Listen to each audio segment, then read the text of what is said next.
जब रसिकों की संगति मिल जाए तो समझ लेना चाहिए हमारा अंतिम जन्म है।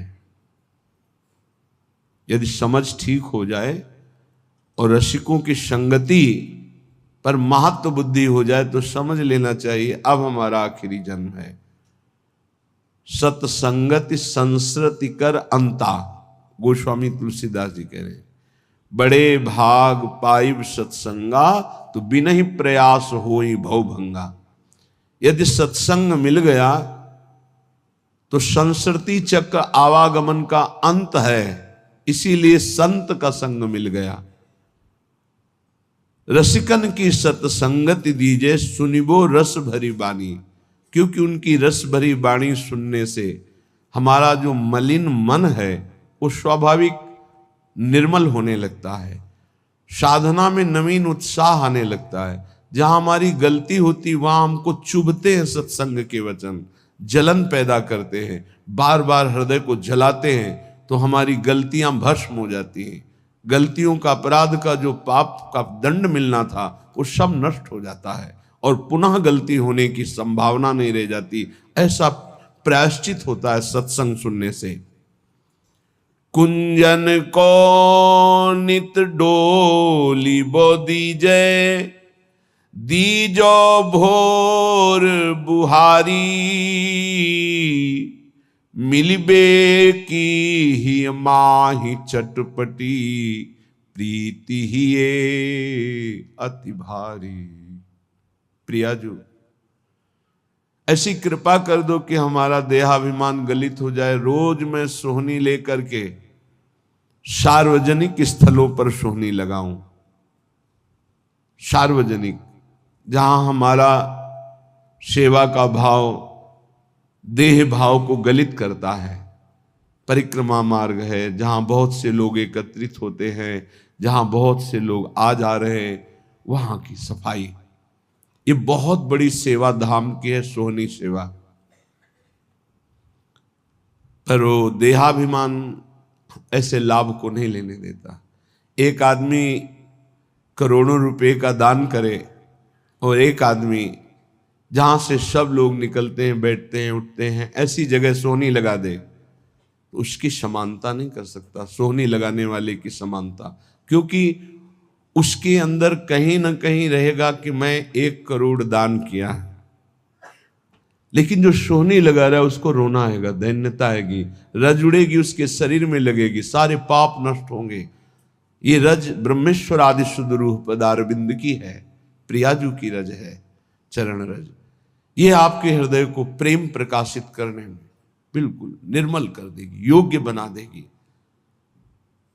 अगर धाम आए हो तो कहीं भी 4 हाथ सोहनी जरूर लगा दो, तुम्हारा सौभाग्य होगा। यहां गंदगी मत फैलाओ, ये प्रियाजू का महल है। यहां जो भूल चूक से गंदगी फैला देते हैं उसको साफ कर दो, बड़ी कृपा होगी आपके ऊपर, बड़ी कृपा होगी यदि ऐसा आप करेंगे। पर वो देहाभिमान नहीं करने देता, धूल लग जाएगी। जो तुम्हारे कर्मों की धूल चटाने के लिए तैयार है, उसको मिटाने के लिए ये ब्रज धूल है। जैसी भट्ट धूल धूसर तन ये आशा और धार। बड़े वो महान भाग्यशाली हैं जिन्होंने ब्रजरज के द्वारा समस्त कर्म बंधनों को छिन्न भिन्न कर दिया है। ये जल्दी समझ में नहीं आएगा। ब्रजरज लगाने की हिम्मत नहीं पड़ेगी पापात्मा को। देखते हैं कि अगर ऐसे हुआ भी तो ऐसे ब्रजरज लेकर ऐसे लौटने की, लगाने की, ये बहुत महापुरुषों के गूढ़ वचन हैं। रज का जरूर सेवन कीजिए, बहुत प्रार्थना, ये अमूल्य। समस्त ब्रह्मांडों में कहीं भी ब्रजरज की समानता करने वाली, कहीं की रज की महिमा नहीं कही गई, ब्रजरज की महिमा वर्णन की गई। स्वयं श्री भगवान 1 वर्ष तक शास्त्रों वचनों का रूप धारण करके संपूर्ण ब्रज 84 कोष की रज का स्वाद लिया। जब ब्रह्मा जी ने अपहरण किया तब भगवान ही स्वयं बछड़े बने। ये रज बहुत अपार करुणामयी है। सोहनी लगाने से स्वाभाविक ये रज का अभिषेक हो जाता है। और प्रिया जो देखती कि मेरे महल की टहल कर रहा है, बहुत कृपा होगी। संपूर्ण वृंदावन, संपूर्ण ब्रज हमारे प्रभु का निज घर है, निज घर है। कहीं भी सोहनी लगा रहे हो तो प्रभु के घर में लगा रहे हो। अम्बरीश जी और दुर्वासा जी, अगर साधना में देखा जाए तो दुर्वासा की समानता कदापि त्रिभुवन में कोई बिरला ही कर सकता है। अम्बरीश जी की तो बात ही जाने दो। अगर साधन पक्ष में देखो तो दुर्वासा जी, और समर्पण पक्ष में देखो तो अम्बरीश जी। अपने हाथ से सोहनी लगाते हैं, अपने हाथ से पोछा लगाते हैं, चक्रवर्ती सम्राट होते हुए भी। तो सुदर्शन चक्र उनकी रक्षा में है और उनको पता भी नहीं है। दुर्वासा जी दूर्वा रस पान करते हैं, केवल वलकल की लंगोटी लगाते हैं, 60-60 हजार वर्ष की समाधि धारण करते हैं। कोई साधारण महात्मा नहीं, लेकिन कहीं ना कहीं साधन पक्ष का बल है। और अम्बरीश जी के हृदय में सावई मन कृष्ण पदारविंदयो, केवल श्री कृष्ण चरणारविंद में मन अर्पित करके निरंतर चिंतन, दैन्य भाव, ये आत्मसमर्पण बहुत जोर का होता है। इस सोहनी लगाना, प्रभु के लिए पोछा लगाना, ये बहुत बड़ी बात है। देहाभिमान इसी से गलित होता है। कुंजन को नित डोलिबो दीजो, दीजो भोर बुहारी। रोज सोहनी लगावें, कहीं ना कहीं लगावें, एक नियम बना ले थोड़ा सोहनी लगाने का। अपने लोगों को का नियम था, पूरा हित धाम को करते हुए परिक्रमा मार्ग मदन टेर के सामने तक ऐसे पूरा साफ कर, पद गुनगुनाते हुए जो सोहनी लगाने में सुख मिलता है ना, अलग अलग स्वाद होता है भजन का। जैसे एक ही खोए को बहुत प्रकार से हम स्वाद लेते हैं, कुछ पेड़ा बना के, कुछ लड्डू बना के, कुछ उसी खोए के विविध प्रकार की मिठाइयां बनती, ऐसे ही भजन का विविध स्वाद है। माला लेकर एकाग्रता पूर्वक जप करना, सत्संग सुनना, सोहनी पोछा लगाना, भगवत सेवा करना, साधु सेवा, ये विविध प्रकार से उसी भगवदानंद का रसास्वादन है। श्री भोरी सखी जी कहती हैं, प्रिया जो ऐसी कृपा करो कि ब्रज में वास मिले, वृंदावन वास मिले, और आपके कुंजों में रोज सोहनी लगाने का सौभाग्य मिले। ये संपूर्ण वृंदावन ब्रज ये कुंज निकुंज है। कोटि प्राण नित बारी बोदी जय, देखत चरण छटारी। वैसे तो मुख्य 5 प्राण हैं और 5 प्राण सहायक है, तो 10 प्राण कहे गए हैं। लेकिन अगर करोड़ों प्राण होते और न्योछावर करते, उस न्योछावर के बदले में श्री जी के गोरे चरणारविंद को एक बार देखने का सौभाग्य मिलता तो सस्ता सौदा है। प्राण दिए यह प्रेम न पइए, क्योंकि श्री जी के चरणों से प्रेम प्रवाहित होता रहता है। सत्प्रेम सिंधु मकरंद रसौग धारा, प्रेम धारा गोरे चरणारविंद से ही प्रवाहित हो रही है, प्रियाजू के चरणों से। लालजू का प्रेम ही प्रियाजू है। इसलिए एक रसिक महान पुरुष ने कहा कि श्री कृष्ण का प्रेम बिना प्रियाजू की कृपा के मिल ही नहीं सकता। उन्होंने विनोद में कहा, श्री कृष्ण के पास तो प्रेम है ही नहीं, वो तो प्रियाजू है। तो एक उपासक ने प्रश्न किया के हित धाम में कि उन्होंने ऐसे कैसे कह दिया, हमें बड़ी जलन हुई कि श्री कृष्ण के पास प्रेम ही नहीं है। तुमको शब्द बोलिए, आप वही शब्द बोलिए जो वो बोले हो, क्योंकि आप मिलावट कर दोगे तो अर्थ नहीं निकल पाएगा। वो जीव के तो शब्द वो बोले, तुमको देखो उनके शब्दों में झांक के देखो क्या कह रहे हैं। श्री कृष्ण के पास तो प्रेम नहीं, क्योंकि श्री कृष्ण का प्रेम तो मूर्तिमान प्रियाजू के रूप में विराजमान है। तो बिना प्रियाजू के चरणों की आराधना के प्रेम कैसे प्राप्त हो जाएगा। क्योंकि प्रेम रूप तो सांद्रानंद घन प्रेम मूर्ति किशोरी, ललित रंगीली गाइए ताते प्रेम रंग रस पाइए। प्रियाजू कोई और थोड़ी है, लालजू के हृदय का प्रेम जब रूप धारण किया तो लाडली जू के रूप में हुआ। कोटि प्राण नित बारी बो दीजे, देखत चरण छटारी। जैसे जो केवल श्री कृष्ण उपासना में अभी प्रवेश नहीं पाए हैं पर भक्ति करते हैं, वो जब सुनते हैं कि लालजू मोर मुकुट पधराते हैं श्री जी के चरणों में, तो हमने देखा वो चूंकि अभी प्रारंभ है उनकी भक्ति का, तो भगवान ऐसा कैसे कर सकते हैं, भगवान कैसे ऐसा कर सकते हैं।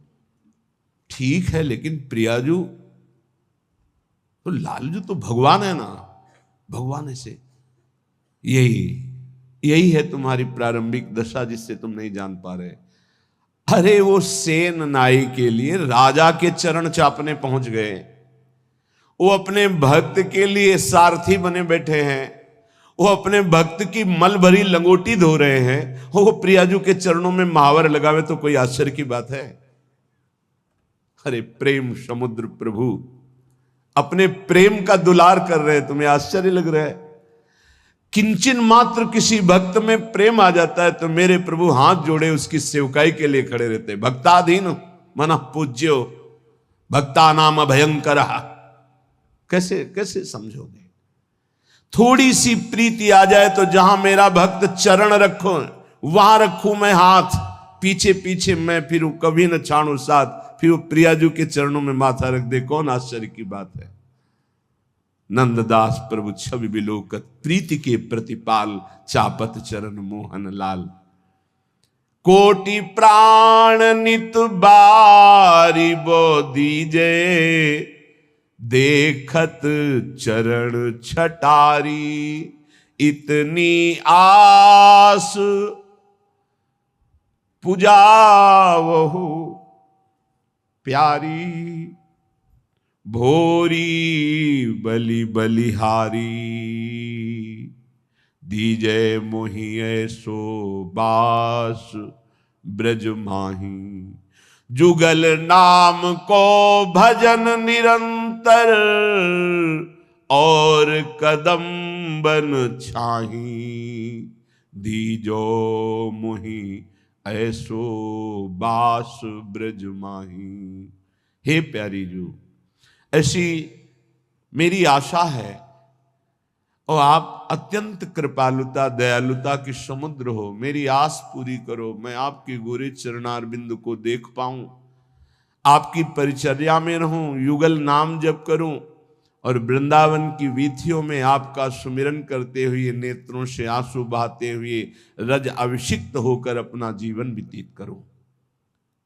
श्रीपाद प्रबोधानंद जी महाराज कह रहे हैं, भाई बहुत भोग लिया है, बहुत जन्म भोग लिए हैं, एक बार मेरी प्रार्थना मान लो तो आज तक तुम्हें जो शांति और विश्राम नहीं मिला वो मिल जाएगा। भ्रातर भोगा सुभुक्ता का इहि न भवता नापि संसार मध्य। ए भाई, तुम्हें पता नहीं कि तुमने क्या क्या भोगा है, बहुत कुछ भोग लिया है, सब भोग लिए हैं। कागभूषुंड जी को भगवत प्रसाद से शास्त्रों जन्म की स्मृति है। शास्त्रों जन्म क्या, शास्त्रों युगों की स्मृति है।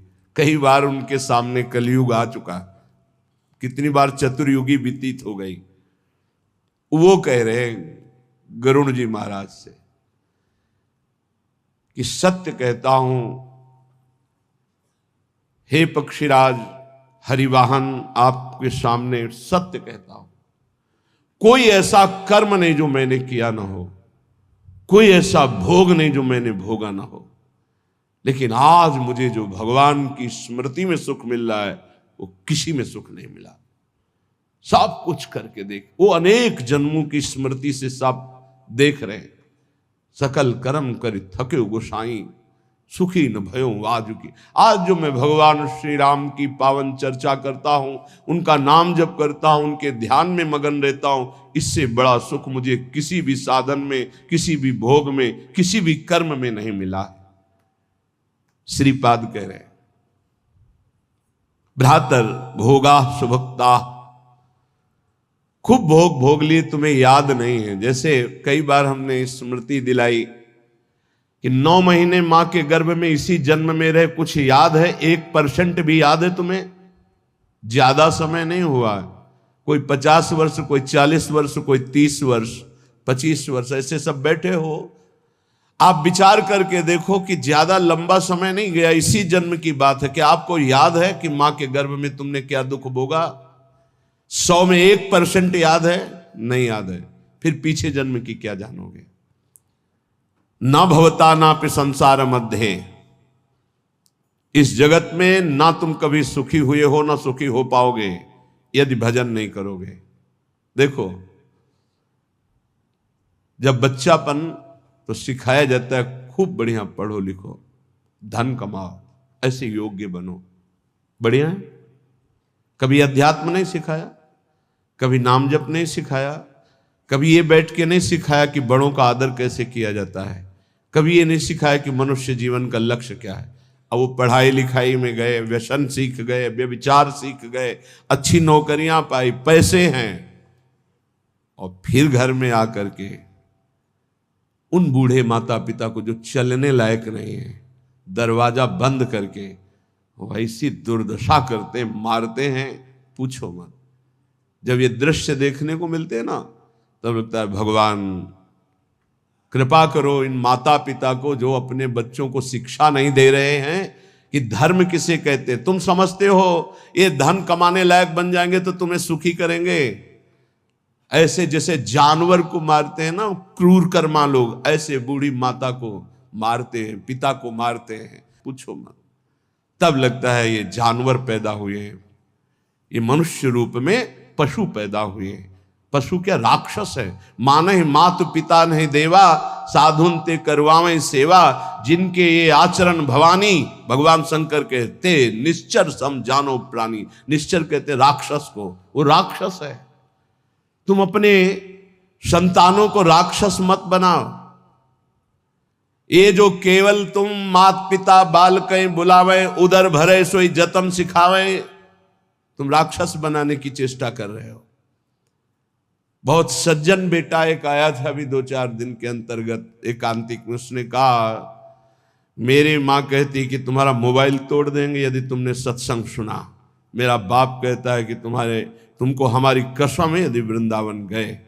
यही बच्चे जब सतमार्ग से विमुख हो जाएंगे और शराब पीकर घर आएंगे, तब तुम्हारी पूजा करेंगे, तब तुम्हें अपनी कसम ध्यान आएगी कि अगर ये वृंदावन जाता, साधु समागम करता, तो आज लातों से न मारता। आज ये मेरी दुर्दशा न कर। चीख रहा है, क्या है? भ्रातर भोगास भुक्ता, भुगतोगे। ये जो कर रहे हो कर्म में भुगतोगे। तुम्हारे बेटा बेटी देख रहे हैं कि बुढ़े के साथ कैसा तुम कर रहे हो, वही इंतजाम तुम्हारे लिए रहेगा, वही इंतजाम, उससे बढ़ के ब्याज सहित। चिंता मत करो।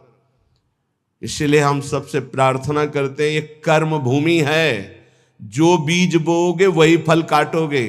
आज देखने में लग रहा है कि माता पिता के साथ बड़ा अन्याय हो रहा है, लेकिन सत्य पूछो तो ये उनके कर्म का फल उनको देखने को मिल रहा है। न कभी राम बोले, न कृष्ण बोले, न हरि बोले, पूरा जीवन केवल इसी में लगाया, तो देख परिणाम। जिनके लिए जीवन लगाया वही तेरा जीवन लेने के लिए तत्पर हो रहा है, वो वही तेरा नाश कर रहा है। जिसको तूने सजाया वही तुझे दंड दे रहा है। क्यों? भगवान का विरोधी भाव रखने वाला कभी सुखी नहीं हो सकता। हनुमान जी महाराज रावण को कहते, हाथ जोड़कर विनती करता हूं, राम जी की विमुखता का त्याग कर दे, नहीं शंकर साहस विष्णु अज तो ही सकहि न राख राम कर द्रोही। मैं सभा में कह रहा हूं, ये हजारों हजारों ये भगवत स्वरूप महापुरुष भी तेरी रक्षा नहीं कर पाएंगे। तेरा विनाश हो जाएगा यदि तू भगवान से विमुख रहेगा।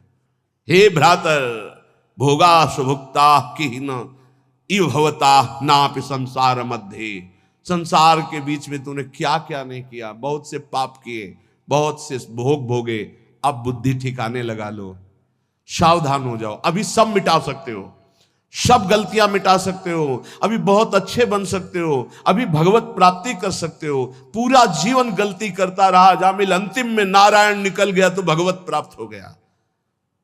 अपना पता नहीं कब अंतिम, अब सुधार लो।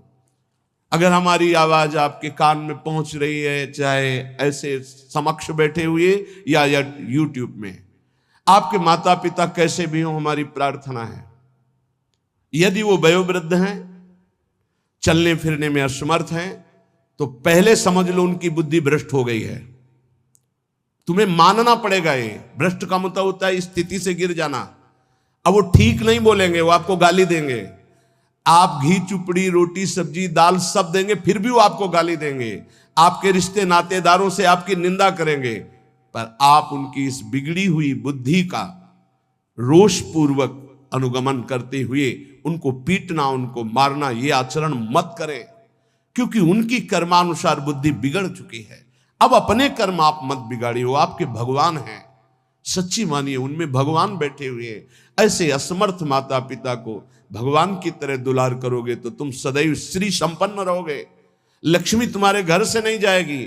और जिन घरों में माता पिता को त्रास दिया जाता है, जिन घरों में आए हुई पानी ग्रहण करके पत्नी के साथ अनर्थ नाना प्रकार की दोष वृत्तियां, वो घर कभी श्री संपन्न नहीं हो सकता, सुख संपन्न नहीं हो सकता। आप सत्संग सुनने आए हो, इसी का सुधार करना चाहिए।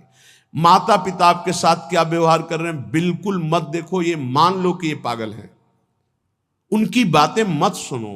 तुमका अपना कर्तव्य दे, तुम्हारा क्या कर्तव्य, हमको केवल अपना कर्तव्य देखना। हमें बहुत कष्ट होता है जब ये बात देखते हैं कि बूढ़े असमर्थ माता पिता के साथ ऐसा व्यवहार, तब लगता है ये कलेजा है इसका हृदय है कि भगवान ने पत्थर की रचना की इसके हृदय में। अरे और कौन, जिसने 9 महीने गर्भ में रखा, जिसने अपने रक्त का दूध बनाकर तुम्हें पिलाया, जिसने तुम्हारे मल मूत्र साफ किया, आज तुम हाथी जैसे जवान हो तो लात मारते हो, डंडा मारते हो, उनको गाली देते हो। चिंता मत करो, तुम्हारे लिए ब्याज सहित व्यवस्था है, ब्याज सहित दंड मिलेगा। अगर तुम्हें थोड़ा भी ये पता है कि भगवान है तो इतना समझ लो उनके वचन भी हैं, अवश्य में भोक्तव्यम कृतम कर्म शुभाशुभम, शुभ और अशुभ कर्मों का भोग भोगना पड़ता है। फिर माता पिता ये तो साक्षात भगवान हैं, इनके प्रति ऐसा ये कुछ भी बोले। हमने देखा है वयोवृद्ध आदमी की बुद्धि पतित हो जाती। पतित अगर जीवन भर भजन नहीं किया ना, तो पतित का मतलब होता है स्थिति से गिर जाना, भ्रष्ट होने का मतलब होता है गिर जाना। अब उसको जो बोलना चाहिए वो नहीं बोल पाएगा। उस समय हमको क्रोध नहीं करना कि हम तो इतना खवाते पिलाते हैं, ये हमारी निंदा करते हैं। ये हम बहुत गूढ़ बात आपको कह रहे हैं। जिसने अपने माता पिता की सेवा कर ली, उसने भगवान को प्रसन्न कर लिया। उनके नाराज रहने पर, उनके गाली देने पर, उनके तिरस्कार करने पर भी। पर हमारी प्रार्थना है, हम जो शब्द कह रहे हैं उसे ध्यान से सुनिए। जो माता पिता असमर्थ हो चुके हैं, चलने फिरने लायक नहीं है, उनके वर्ताव और उनकी कटु वचनों पर ध्यान न दिया जाए, उन्हें भगवान की तरह पूजन करके उनकी सेवा की जाए। जितने दिन जिए खूब मेहनत करके कमाओ, उनको खाओ पियो, कपड़ा लत्ता, सुखपूर्वक जीवन, तो तुम्हारा लोक और परलोक दोनों बन जाएगा। ये शब्द हम शर्त इसलिए रखते हैं कि जो माता पिता अपने कर्तव्य का पालन करना नहीं जानते हैं और अभी चल फिर रहे हैं, मनमानी आचरण करते हैं, गंदे विचारों का पोषण करते हैं, पोषण करने वालों का शोषण करते हैं, ऐसे माता पिता के लिए नहीं कह रहे। हम उन असमर्थ माता पिता के लिए कह रहे हैं कि जिनकी वास्तविक बुद्धि बिगड़ चुकी है, शरीर सेवा में समर्थ स्वयं नहीं रह गया है। अब हमारा कर्तव्य बनता है वो गाली दे, वो पड़े पड़े हगे, तो भी हमें उनकी सेवा करनी चाहिए। निश्चित भगवान प्रसन्न हो जाएंगे, निश्चित। हमने आपको कई बार उदाहरण में बताया है महाभारत का प्रसंग। एक महात्मा कश्यप नाम के थे, तो एक वृक्ष के नीचे बैठे ध्यानस्थ थे। जब एक बगुली बीट कर दिया तो ऐसे माथे से गिरा, तो ऐसे देखा और रोष पूर्वक देखा तो भस्म हो गई, आग लग गई और जलकर राख होकर गिर गई। उनको लगा मेरी तपस्या बहुत पावरफुल हो गई। एक घर में गए, भिक्षामदेहि, एक साध्वी, भगवत भावपरायण, पति को भगवान मानने वाली पतिव्रता देवी निकली, प्रणाम किया। ब्राह्मण कुछ क्षण रुकिए, अभी मैं आपको भोग लाई। जेव ही वो घर गई तो दूसरे दरवाजे से उसके पति आ गए। बिल्कुल ध्यान से सुना, अपने पति को साक्षात भगवान मानना, अपने पति की ही आराधना में तन्मय रहना, ये पातिव्रत बड़ा महान धर्म है। इसी से भगवान शंकर, ब्रह्मा और विष्णु को 6-6 महीने के बालक अनसुईया जी ने बना दिया था। लेकिन ये बहुत दुर्लभ बात है जो अपने देह को पावन करके, एक पति को समर्पित करके आजीवन वो देवी। ये भारत यति और सतियों का देश है। धर्म की यहाँ जय जयकार सदैव होती रही, होती रहेगी। हाँ, थोड़ा कम ज्यादा अंतर पड़ता रहेगा। अब आज क्या धर्म को समझे जो बॉयफ्रेंड गर्लफ्रेंड, ये दलित दुराएं दिमाग में बैठ गई है, ये क्या समझेंगे कि धर्म किसे कहते, पातिव्रत धर्म किसे कहते, एक पत्नी व्रत किसे कहते हैं, जिसका पाणी ग्रहण किया, आजीवन निर्वाह किया। अब वो पति सेवा में, पति को बैठाना, उनको जल पिलाना, फिर इसके बाद कहा भगवान आपके घर में एक अतिथि भगवान उस दरवाजे पर आए, आदेश हो तो मैं उनका स्वागत करूं, भिक्षा दे दूं। कहा तत्काल जाइए, तत्काल जाइए। वो कुछ फल फूल अन्न आदि लेके गए। इतना विलंब क्यों किया? वो तो उस रोष में थे कि हमारा तप बढ़ चुका है, मैंने बगुली के देखा था वो भस्म हो गई। तो उनका भगवान शांत शांत, विलंब का कारण, मैं एक पतिव्रता हूं, मेरे प्रभु मेरे पतिदेव आए, मैं उनको आसन दिया, जल पिलाया, फिर उनकी अनुमति से आपको देने आई हूं। उनका तुमने हमको ऐसा वैसा महात्मा समझ लिया क्या? तो उसने कहा महाराज तुम्हारे उस वृक्ष की बगुली नहीं हूं कि तुम्हारे देखने से भस्म हो जाऊंगी। मैं एक पतिव्रता हूं जो बैठे बैठे तीनों लोकों का दर्शन कर रही हूं अपने पातिव्रत धर्म के व्रत से। बहुत बड़ा बल होता है पातिव्रत धर्म में, ये कोई खिलवाड़ नहीं है।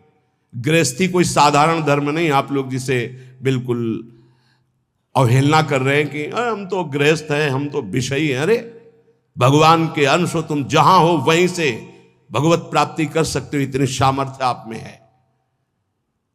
अब तो होश उड़ गए उनके कि ये बात तो केवल मैं ही जानता था कि बगुली को देखने से भस्म हुई, दूसरा कोई नहीं। तो हाथ जोड़ा और कहा देवी तुम्हें कैसे पता है? तो उन्होंने कहा इतना ही नहीं पता, मुझे सब कुछ पता है आपका, मुझे पूर्व जन्म का भी पता है आपका। मैं अपने पति की सेवा के प्रभाव से त्रिकालज्ञ हो चुकी हूं। जाओ, अभी तुम्हें सच्चा ज्ञान प्राप्त नहीं हुआ, सच्चा ज्ञान प्राप्त कराने के लिए अमुक प्रांत में जाओ और वहां जो मांस बेचने का व्यापार करते थे कसाई के रूप में, वो जन्मे थे उस कुल में, लेकिन वो खरीद करके मांस व्यापार उनकी कुल परंपरा का, वहां जाइए और वो तुम्हें धर्म का उपदेश करेंगे। विचार किया कि इतने सिद्ध महापुरुष ये अपने पातिव्रत धर्म से, मुझे जाना चाहिए। वहां गए तो कितना चाहिए, जो जितना वैसा घृणित ये उपदेश करेगा धर्म का। चलने लगे तो उनका कश्यप जी, बिना परिचय के परिचय, कश्यप जी रुकिए, रुके, आपको अमुक गांव की पतिव्रता पत्नी ने भेजा है ना? हाँ, पहले फोन तो था नहीं कि फोन कर दिया होगा। बोले आप रुकिए, मैं अपना व्यापार रूपी पूजा कर्म कर लूं, फिर आपको मैं उपदेश करता हूं। आश्चर्यचकित हो गए, इतना मलिन कार्य करने वाला और त्रिकालज्ञ है ये भी, बिना परिचय के परिचय जानता है। और वो पत्नी ने क्या कहा ये मुझे कैसे? बाद में जब अपनी सेवा से निवृत्त हुए तो दुकान को अपनी प्रणाम किया, पैर छुआ और वो कर्म भगवान को समर्पित किया कि मुझे जिस कुल में जन्म दिया वो मैं कर्म कर रहा हूं और नाम जब निरंतर चलता। उन्होंने कहा पहले तो मैं पूछना चाहता हूं आप इतना निंदनीय कर्म क्यों करते हैं? तो उनका है मेरी कुल परंपरा से चल रहा है। फिर तुमको इतना पवित्र ज्ञान कैसे हो गया तीनों काल का?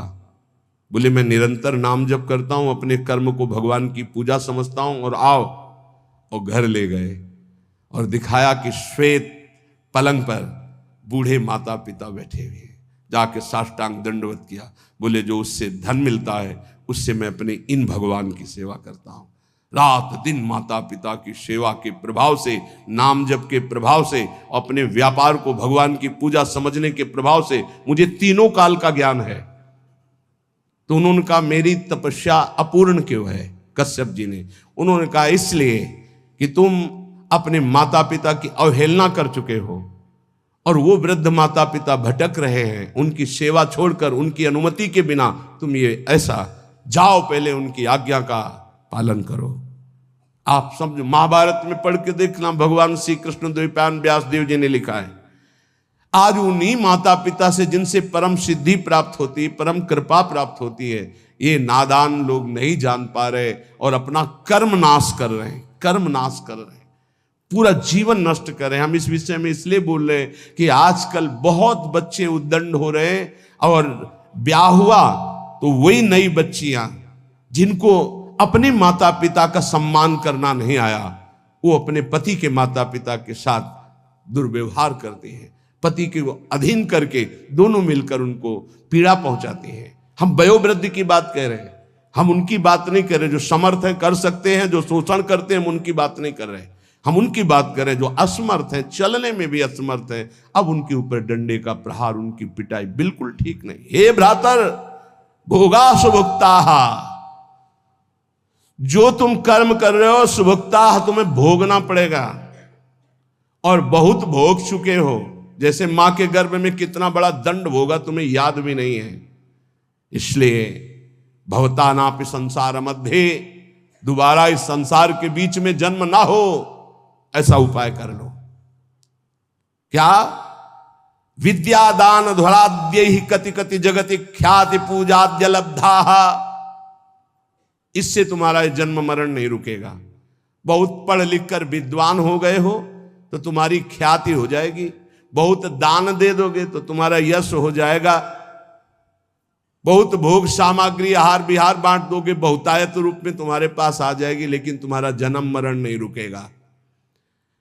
जन्म मरण रुकेगा अद्याहारे पियादृच्छिक उर्गुणवानप्य हो समृतात्मा श्रीमद वृंदावनेस्मिन् सतत मट सखे सर्वतो मुक्त संगाहा। आहार विहार की चिंता छोड़ दो, योगक्षेमम वहाम्यहम का ठेका भगवान लेते हैं। अपने कर्तव्य का धर्म पूर्वक पालन करो, धन की चिंता मत करो।